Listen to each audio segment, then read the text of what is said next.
Welcome back to the Scooter Spot. This is Ryan. Today we're unboxing the GoTrax GMAX Ultra. This is one of GoTrax's higher end models, so I'm excited to try something out with a little more power. It's got bigger wheels, higher top speeds, and a bigger range. So let's open this up. Right on top, covered in the foam, we got the little instruction manual. Put that to the side. And then we got the battery manual. Put that to the side too. And now we'll take out the main part, the scooter.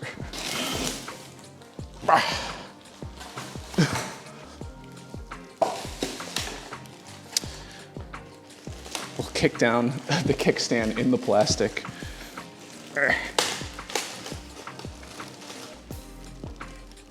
And now we can actually take off all this plastic coating. I'm gonna edit this all down to like 10 seconds of me struggling with this. We finally got it out of the box. We got all the plastic and styrofoam off of it. First impressions, I really like this green color. It's kind of more of a serious look. You can tell that this is one of the higher powered GoTrax scooters, and I like that the design reflects that. Second thing I noticed is that these tires are huge. These are 10-inch tires. I'm really excited to try these out. I'm sure it's gonna give a super smooth ride. All right, so that's everything with the scooter. Assembly seems pretty simple. So it does come with the handlebars are attached, but they're not put into the scooter. So they're attached with the wire and you have to screw it in yourselves.